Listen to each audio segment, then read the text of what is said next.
Welcome to Making More Money for You with Magnus Carter. Whether you feel that you don't have enough money to start investing or are under the preconceived notion that investing is only for the wealthy, Magnus and his expert guests are here to help you. Now here is your host, Magnus Carter. Hello, everybody. Welcome to the show. I'm your host, Magnus Carter. We are on the Making More Money for You show. I want to take a couple moments here to thank my special guest from last week, Daniel Locke, from over in England, which was one of my mentors. It was actually a privilege to actually have a good sit-down conversation with him. I talked to a lot of people after the fact, and from what I gathered from everybody that I've talked to and reached out about that show, it provided a lot of information out. Anybody that's looking to start working, uh, actually, which brings me into today's show, is what it's like to be an entrepreneur. Starting a business, working for yourself, what you actually need, what it takes to actually be a success, if you will, more or less into the publishing world, because me and Dan met as he was one of my instructors or mentors through it, which was kind of nice. And as time progressed, we became uh, still still social, and we still kept in contact with each other. So if you have any questions about that, or anything that's going to come up on any of the previous shows that happened before, or anything that comes up today, what you can do is give a call at 1-866-472-5789. That's 1-866-472-5789. And today's show is going to be life as an entrepreneur. What does that actually mean? What is that word? That word gets thrown around a lot. You see it on TikTok videos, we see it on YouTube videos. He's like, be your own boss, do this, do that. But sitting down and actually trying to figure out what these titles and make believe uh descriptions of all this stuff that everybody is using, and all these buzzwords, and say, well, I kind of want to do that, but I don't want to do it, because if you sit down and really think about it, it's like, what the hell are they even talking about? So I'm actually going to break that down today. Some of the things that I've done, some of the courses I've tried, and some were successful, some were not successful. But uh, all in all, this show is all about getting you knowledge so you can make your own choices, and that's the same thing for the Making More Money for You books that I publish and write about. So, what does it mean to be an entrepreneur? Well, if you go to Wikipedia or you go anywhere out there, Webster, or just Google it, the basic meaning is a person who starts a business and is willing to risk a loss in order to make money. That's according to, and the Merriam-Webster definition. Uh, but it's really more than that. But that's just, what does that mean? Honestly, it's like, okay, a person who starts a business, does that mean I'm a businessman? What kind of business is it?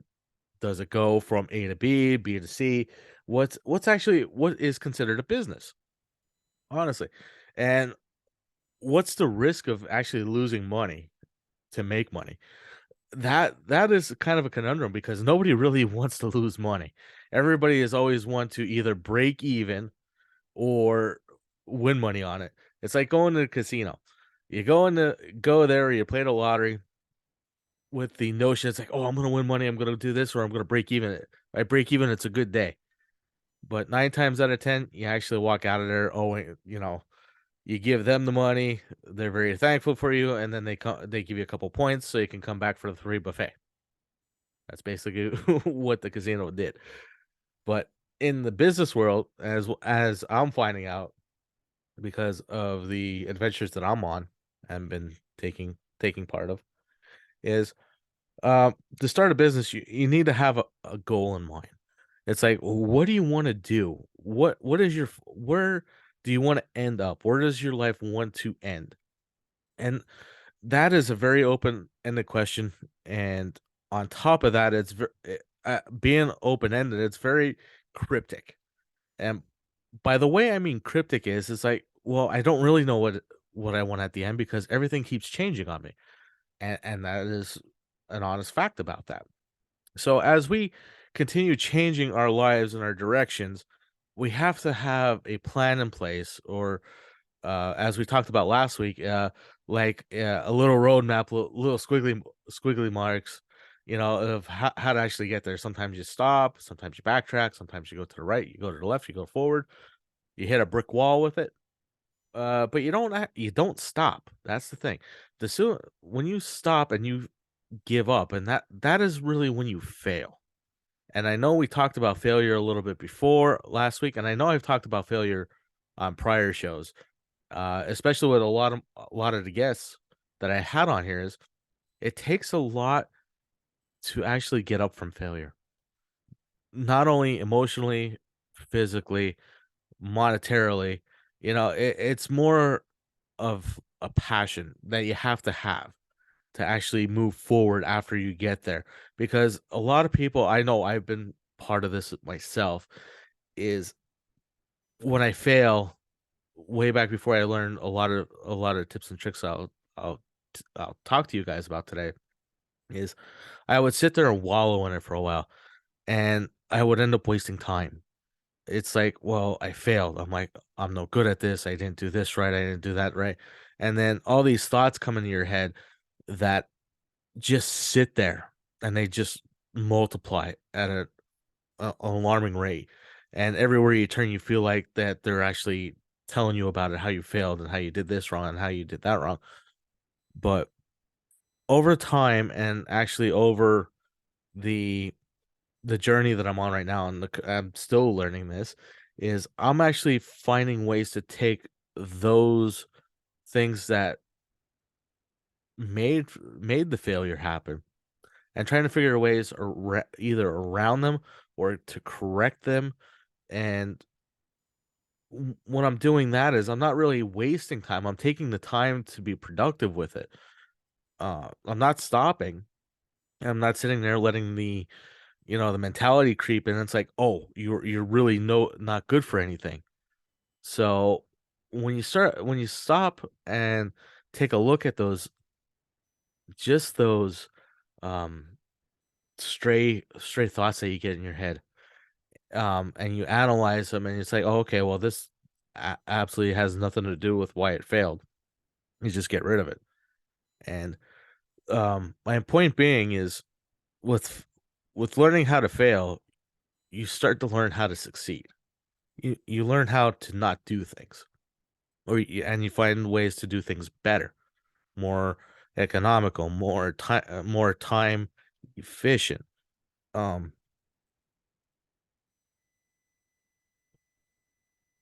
and while you're being more efficient with things, you're learning other skills. One of the main things that I learned as going through publishing is it's never going to be perfect. No matter what I want to do with the book, especially the first book, I reread it 5 times. I sent it to people to read 5 or 6 times. You know, uh, you get that feeling. It's like it's not really complete. There's always something you can do better with it, and that's one of the main things that I did learn is it's it's a learning process.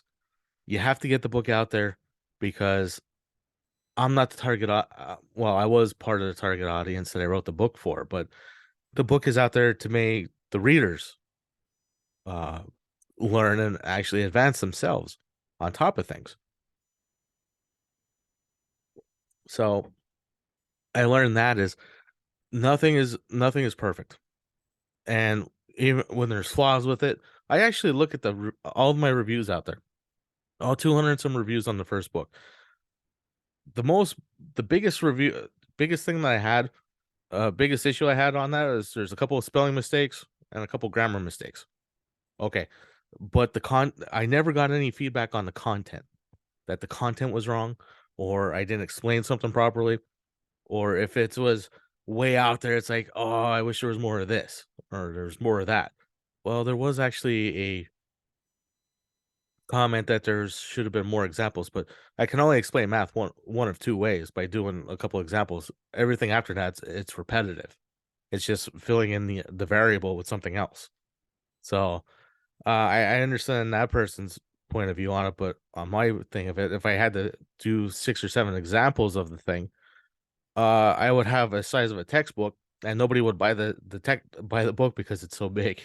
Honestly, my the Making More Money for You books is all about getting the information stripped down, jargon taken out of it, and put into a language and perception that it can be used in everyday life. That is the bottom line for the books. That is what I strive for. And that is what the feedback that I'm getting back is, and it's doing exactly what it's supposed to be doing. So I'm saying all of this because of starting a business. It was it's very time consuming. I'm not gonna lie. You become your own boss. You find that you become more inclined of time passing by. The time just flies by when you start working on something, especially if it's something that you love and you see the progress on it.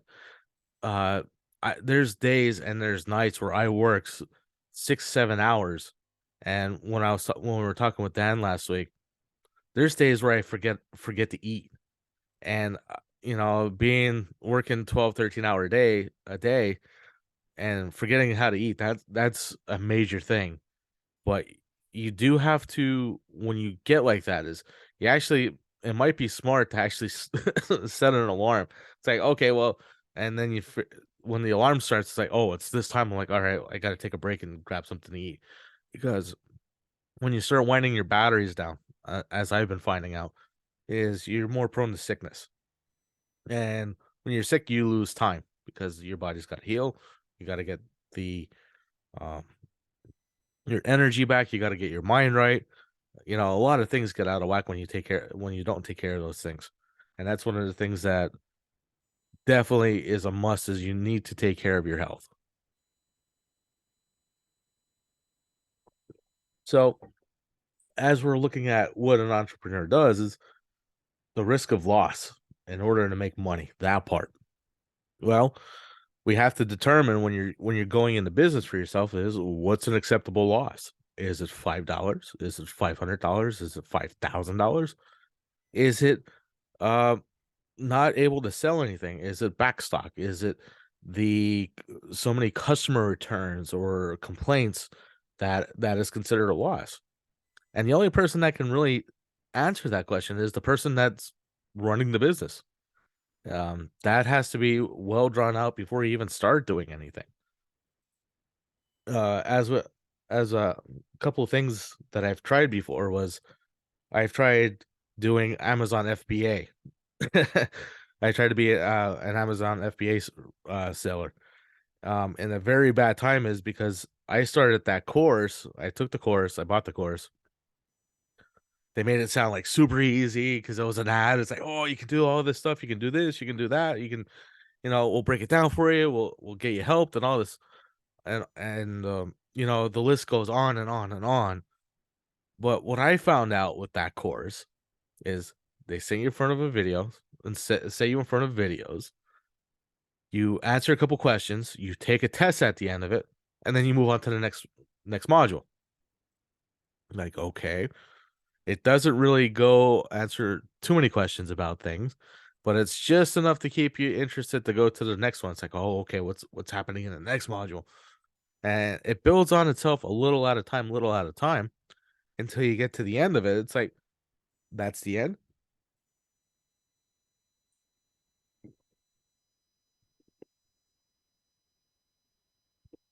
So when you get to the end of it, you complete all the documents, you complete all the tests. It's like, oh, well, you're ready to go do the X, Y, and Z. And I'm like, but your videos didn't say how to do X, Y, Z. Oh, well, now that when you get done that, this is where they get you with the extra sell. And I'm gonna be very honest about this. They did this, and they tried to do this. Is they try to sell you an extra course that goes into deeper detail about things. Now I'm already in X amount of dollars with this. I'm like, oh well, I already did this. I'm like 2 weeks into this. I already have, I went through all the paperwork with the government. I got my tax ID and all this other stuff. I'm like, well, if I really need to take this course, I took the course. Here I found out it's like it kind of contradicted the first videos. And you got to be wary about this is when you're going through these courses and when you decide to take a course is you really got to do the research and honestly find people with the reviews on it. Always look for the negative reviews and even the mediocre ones. They're the ones that are going to give it to you flat out. You know, this is what this does. This is what it doesn't do. This is what it pertains to. And I did that. And all the reviews I seen were pretty decent. So I decided to go with the second course. Bought it. It came with SOPs, standard operating procedures, which were amazing. So I decided, and I started going through it. I started looking for products to sell. Started contacting people and this and everything under the sun. Here to find out, with COVID going on, the supply chain took a royal dump. It took a royal dump everywhere. Nobody was taking on new clients. No one was taking on resellers. There's no products around. You know, it wasn't really. It's not complaints about it, but it's just a fact of where it is. And when I was doing that, no one really understood that COVID was going to happen. And well, when COVID happened, everything got shut down, so nobody was really making anything to sell. So people were raising their prices. The people that had the stock had it at a premium, so it was very hard to do an FBA. And on top of things is anything that was very lucrative, Amazon was already selling. So you're really not supposed to go to be a competition to Amazon as they already have the sales. So I learned really quick and got out of that like super fast, you know. But what I learned with that was I learned customer service. I learned how to contact people. I learned how to be resilient. I learned how to hear the word no and not get upset about it. That as an entrepreneur is one of the top qualities that you will need when you're dealing with customers, clients, uh, um, and also other things. Um, the clients themselves and also the public. So, uh, where I'm going with that is once that happens, that's actually just one of many things that has happened, but I gained more out of it. Plus, I got my standard operating procedures that I tailored. So out of that failed business, I got about 6 different things out of it that has helped me get on to publishing. And honestly, if I didn't have any of these things set up, I would have been behind the 8 ball when I started publishing because uh when I decided to take that course, it was very, very interesting to say the least, because it was like nothing else that I've done with either IT, with Amazon FBA, with working with Facebook groups. It was something completely different. And I'm going to get into more of that after the break. So, got everybody, take a moment. I'm going to take a moment. I'm going to be right back. And if you have any questions about any of this, the entrepreneur life or the business life or anything, feel free to call in at 1-866-472-5789. I'm going to take a quick break and I'm going to be right back. You are clear. Thank you much. What a bad time to have sinus issues. It's that time of year, man. Absolutely is.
All right, come back in just a few seconds. Okay. Business Network.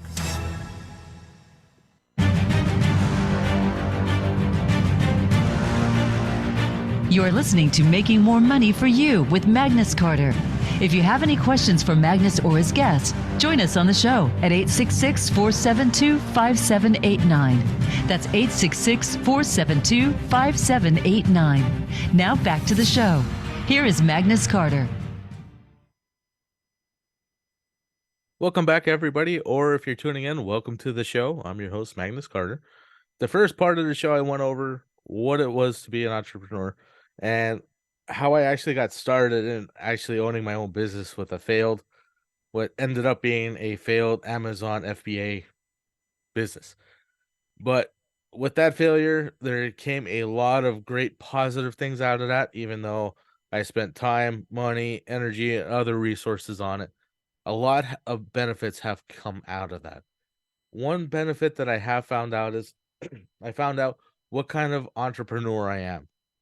And according to some of the statistics out there, there's 4 different types of entrepreneurs out there.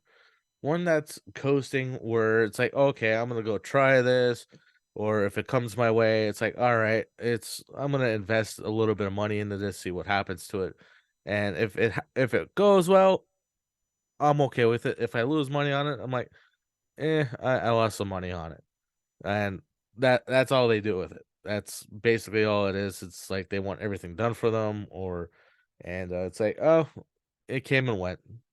No, lessons learned.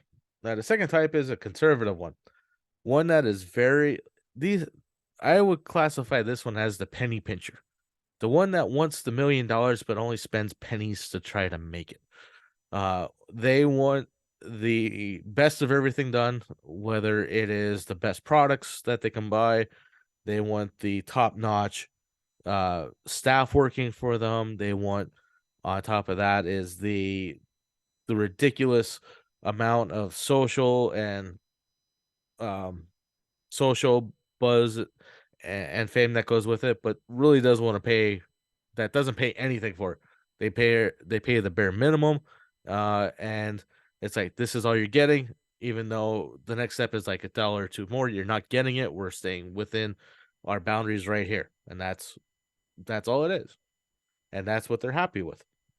Growth is very small. It's very uh, sometimes stagnant, but they keep trying to get to that $1,000,000, but don't invest in themselves or the company to get there. The third one is an innovator, a revolutionarist. They try reinventing everything. They try finding new ways to do things. They reinvent the wheel, in other words. You have a perfectly great product, but this is the type of person, the type of company that wants to try to better itself. It's like, oh, okay, well, we have this case in point, Coca-Cola. Coca-Cola back in the late 80s, I'm going to show my age here, is they came out with the new Coke. It's like, well, they had Coca-Cola Classic for like over 100 years. It's like, well, it's time for something new. It's like, so we're going to come out with the new Coke. Once they released the new Coke, there was that much backlash and feedback from it that, the company itself, well, the people running the company thought it was great. It was something new. It's like we need something bigger. Pepsi was coming out. There was a couple other new kids on the block that were, they wanted to try to compete with, but they actually they hurt themselves by actually trying to reinvent the wheel, and that's just one bad way that innovation did not work. But if we look at things, um if we look at technology, we look at computers, we look at perfect example is gaming systems. First, we had the Atari. Well, first they started with Pong, and then it came the Atari, then came the Nintendo, the Sega, uh, so on and so forth. That reinvention and innovation and adaptation of new technology gave people, it grew, it drew more people in, it drew, games got better, the experience got better as a gamer, and it became very profitable. And that can be done with anything, any product out there that you feel that could actually benefit your customer. So that's the third one. The fourth one is the aggressive one. The aggressive is it's proactive, all in attitude. It's like I am in 125%. I don't care what it takes to get to where my goal is. I am going to go full steam ahead. I'm not stopping till I get there. And that actually gets me to the second business that I started. Well, technically, yes, the second real business, because um doing computer work on the side, and as a teenager or college student, that kind of doesn't. I ate very well, but I didn't make money on it, but I ate well. More than anything, I actually save money doing it that way.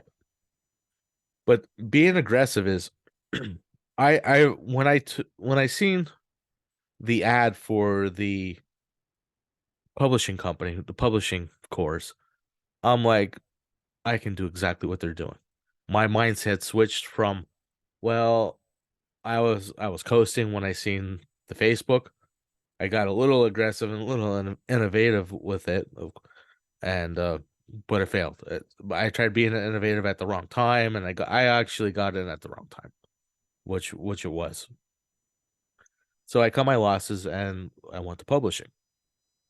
So as I'm going through this course, and I'm tearing through it. I tore through the videos in probably a week. No word of a lie. 10 modules, about 6 to 8 videos per module. So that's close to 50 some videos I watched in a week. I got my mindset right. I tore through it. I'm like, I'm doing this. I can do this. I'm on fire. And honestly, since then, I started doing the calls with the coaches, and that's when I got to meet Dan through those coaching calls. And it's like, all right, I want more of this. I want more. I can do more of this. I'm like, it got to the point where I actually quit. I resigned my IT job to find another IT job that I wasn't traveling to do this. And I've done it. That's how committed to this and all in I was. I still am, to the publishing world. And once I got that, it's like, okay, well, I seen a couple of the other students getting a lot of uh promise, and they're succeeding, and they had a little bit of extra coaching from some of the coaches to test out some of the teachings and whatnot. It's like, well, if there was ever came up like an accelerator program that would actually give one-on-one time with a coach like that, I would love to do it. Funny I should say that, because a month later, after I got done with that, and after I seen that student's testimonial, they offered a special program for that, for up to 24 people. No word of a lie. I could not make that stuff up. I actually took the day off of work, work from home that day, which I actually did do a lot of work from the house that day, to watch the video, to watch the broadcast of this. So I'm like, oh, this is actually happening. I'm like, I couldn't believe it. They said who the coaches were. They got through they went through the whole thing. What it was like 12 weeks of this, and it's you get a tribe, and it's like, I'm like, I want this in the worst way. So as they were still talking about it, I'm rooting around to find a credit card with a limit on it, and I'm like, well, this one might not have enough on it.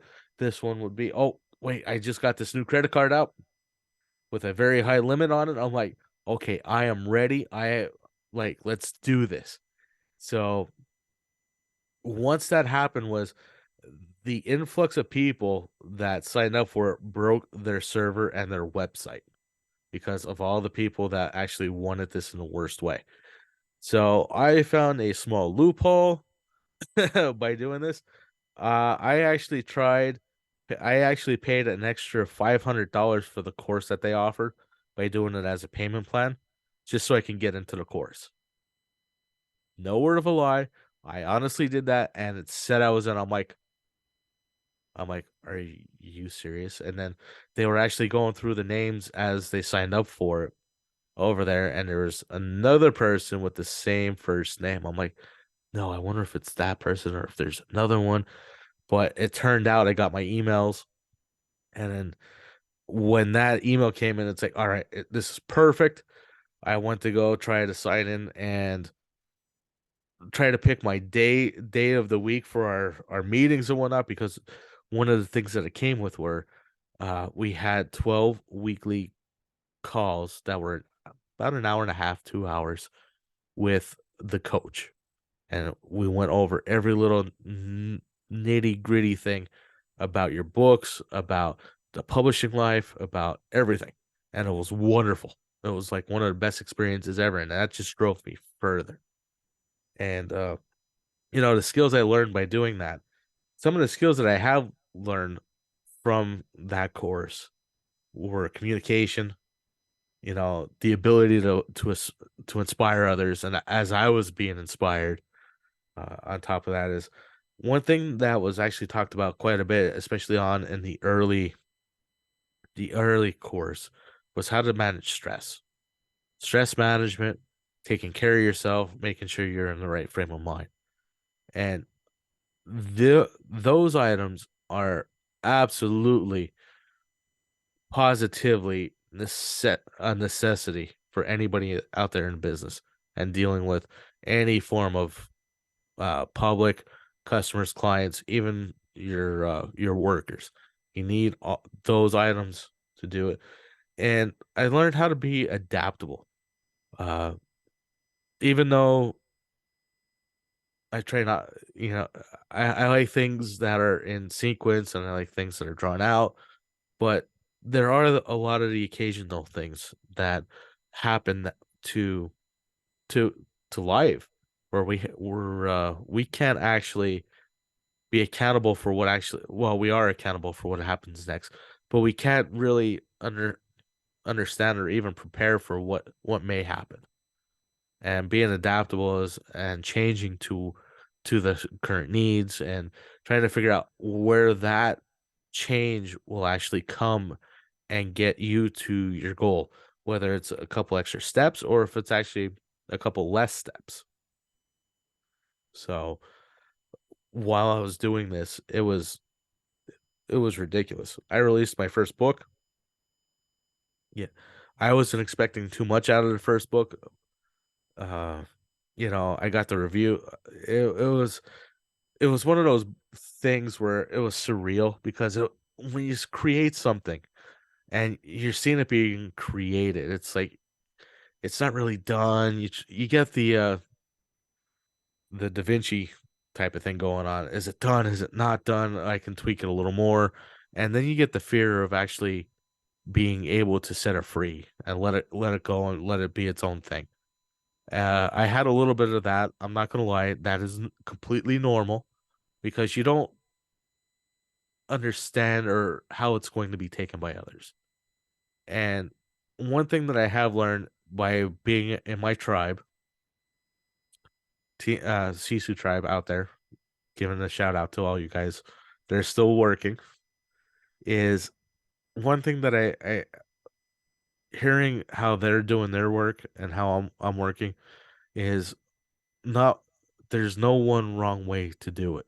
As long as you are consistently working to one better yourself and to get your product out there and keep pushing forward.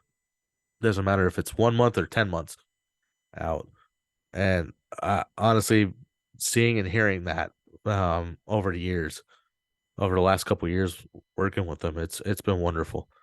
So on top of things,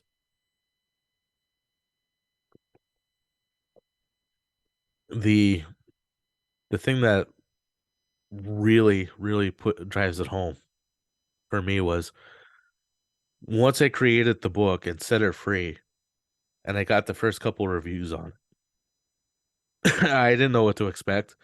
Of course, I tried the friends and family thing. It's like, you wrote a book. I'm like, why would you do such a thing? And I went through that whole ordeal too many times, and I quit asking people.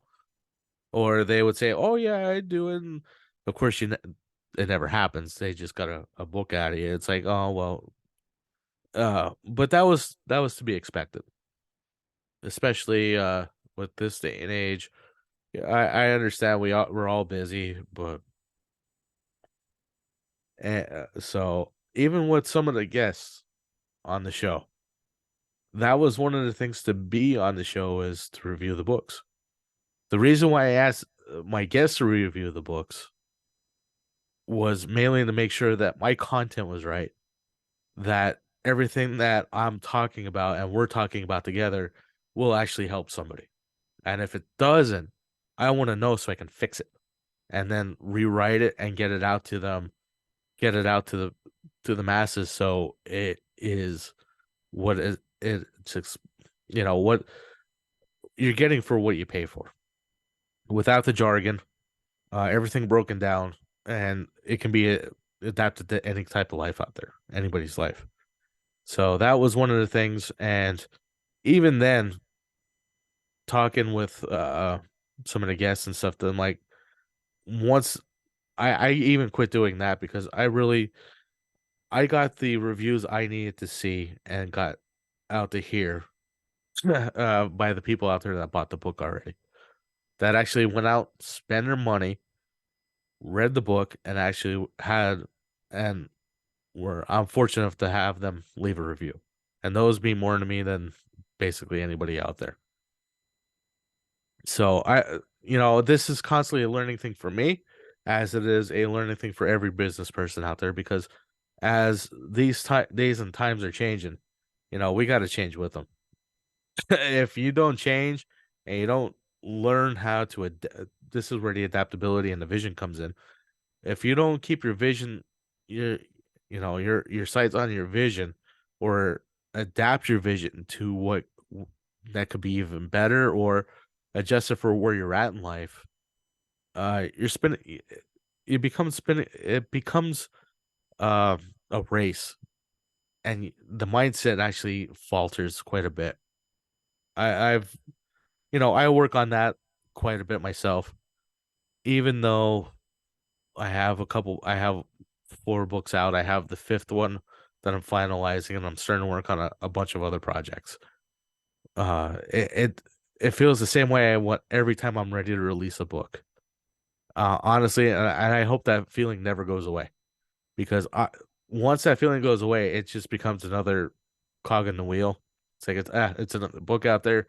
If they like it, great. If they don't like it, it's like, I don't want to be like that. I'm not sure if any people out there that can relate to that, but I actually enjoy the not knowing.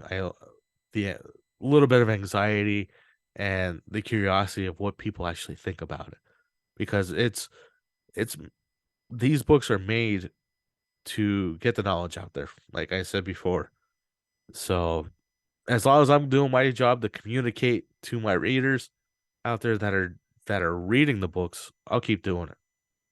But until then, I'm actually going to take a break, and we're going to come back and we're going to actually talk about where I'm at right now doing things and what's actually to come and what you guys can actually expect as you keep on your entrepreneurial journey.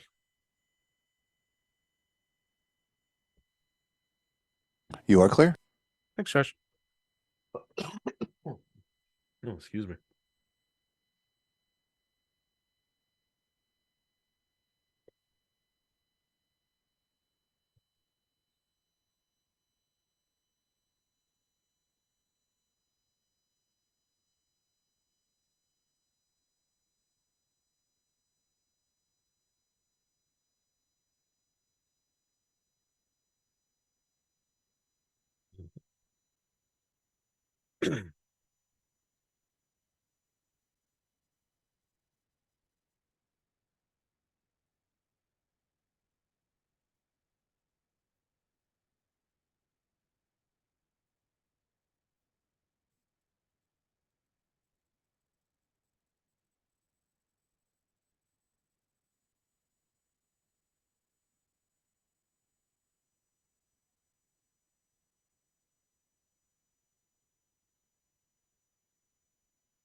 Excuse me.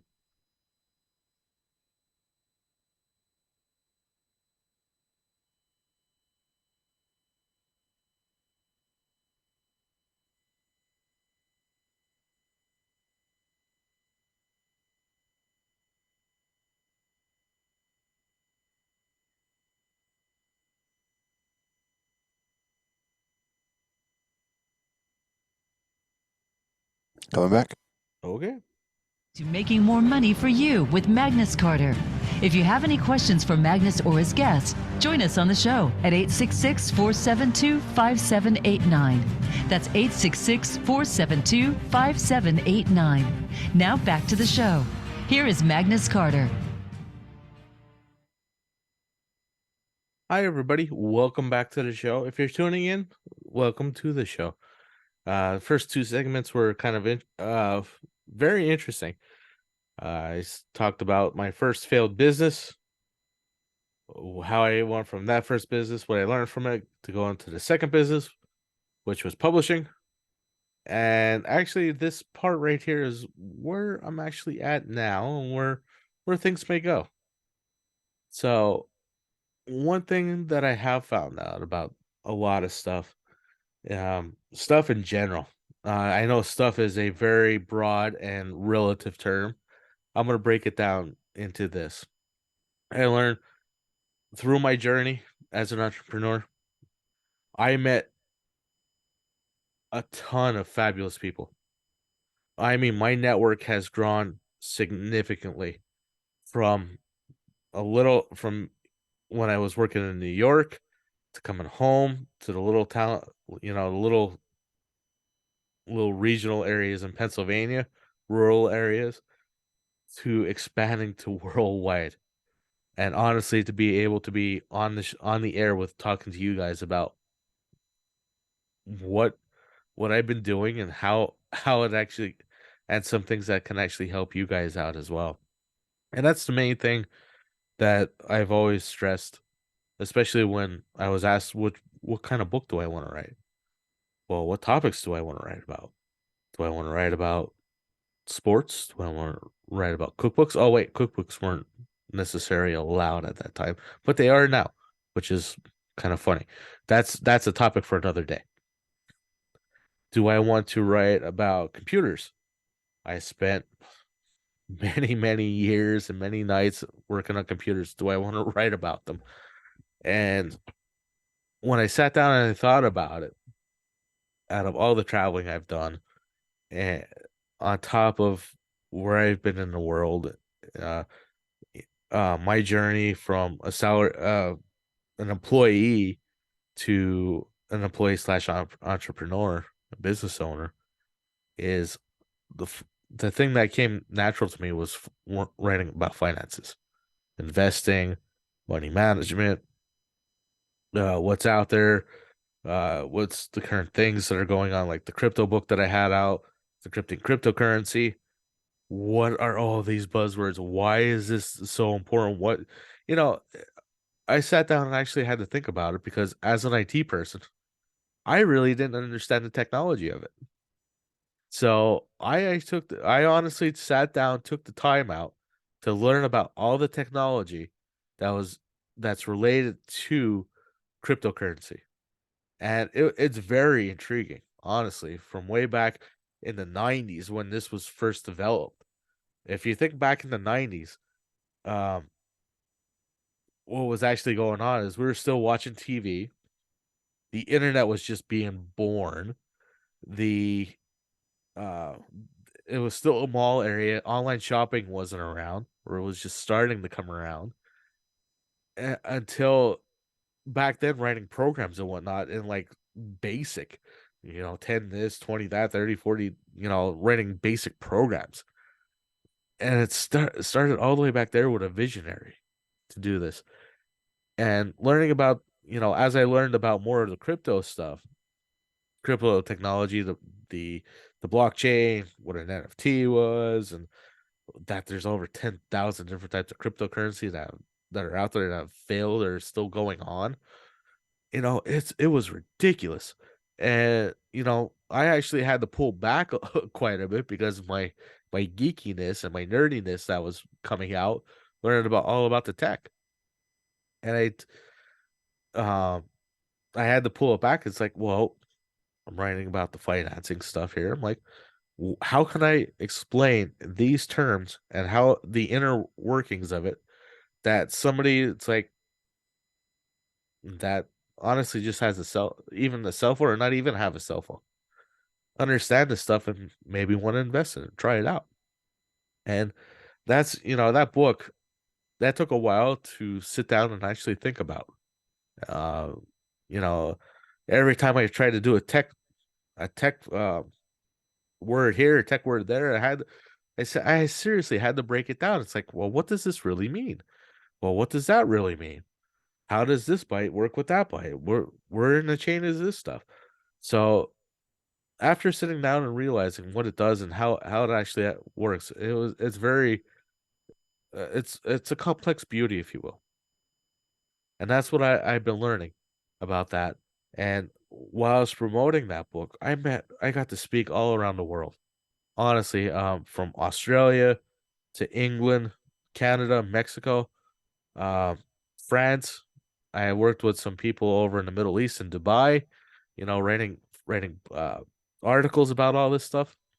Uh, I was actually asked by my college alma mater to write an article as well about crypto, which I was very honored to do and submitted. I submitted a couple articles that they had their choice to write about. But you know, it was surreal because as an entrepreneur, you don't really realize all the people's lives that you're touching or changing. Um, and it's very mind blowing if you sit down and think about it. I've on top of that is, that was the second book. The first book I submitted to a couple writing indie author type awards type of things going on.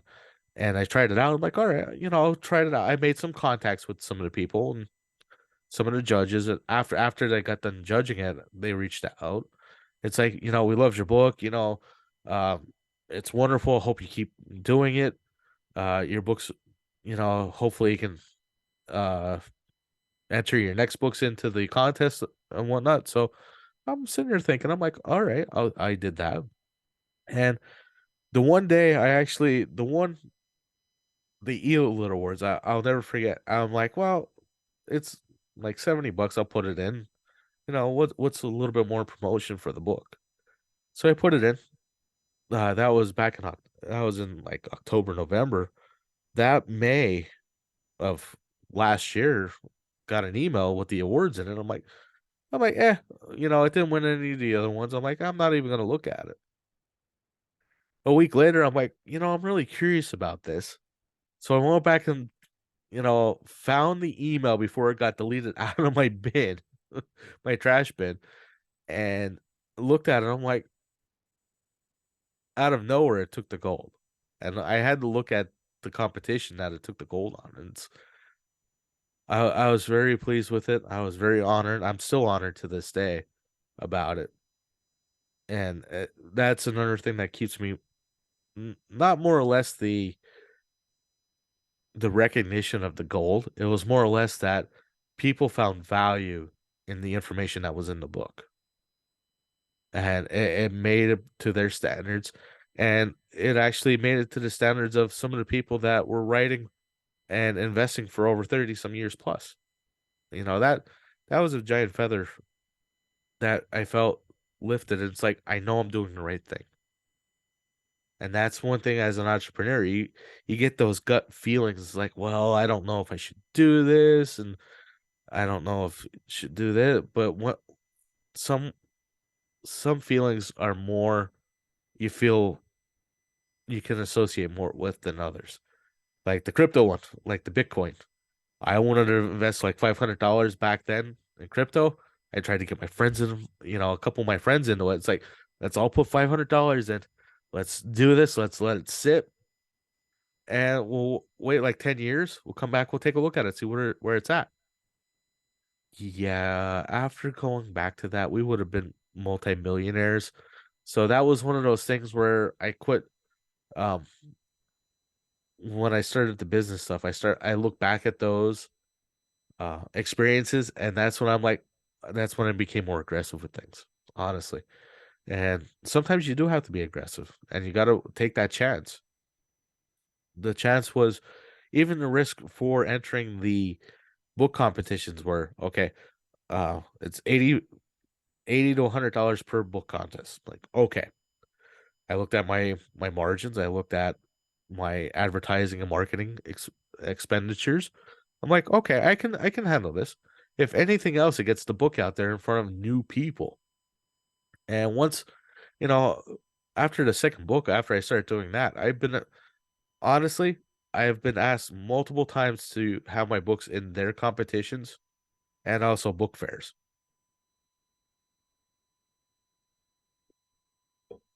The last book fair that the books were in, I wish I was able to actually go to, because the people that I had representing my book and my brand, they couldn't speak to it.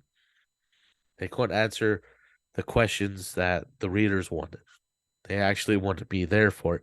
And in the upcoming year, or next year or two, I'm actually going to do that. I'm going to start going on a couple of these book fairs. This is personal preference to actually start promoting the book. But until then, you know, that's honestly my journey for now. And I can't believe it. It is already finishing time. Thank you for listening to me about what is my final thing that I like to ask is what lesson that I have learned when I first started way back then that I carry till now is to act that actually being asked that question, that's very tough and difficult. So what lesson I still use to this day from when I first started? I honestly still keep expanding and failing. Honestly, from when I started this, that failure is an okay thing. I still use that to this day. I use that more as a tool to get further in life and to better myself instead of sitting there wallowing and finding an excuse out of it. That is honestly the show for this week, guys. Next week I have Nikki Cobble coming on. And next week's show is all about virtual assistants. What is a virtual assistant? That is someone that you can actually hire to do work for your company at a reasonable price, and you give them a set of there's so much to do, so much to talk about this. I can't wait to talk to Nikki about it. But until then, it is springtime. Have a wonderful, if you celebrate Easter, have a wonderful Easter. Enjoy the warmer weather. And I will talk to you next Tuesday. Have a great week, guys, everybody. All right, man, you're clear. Wow, that we're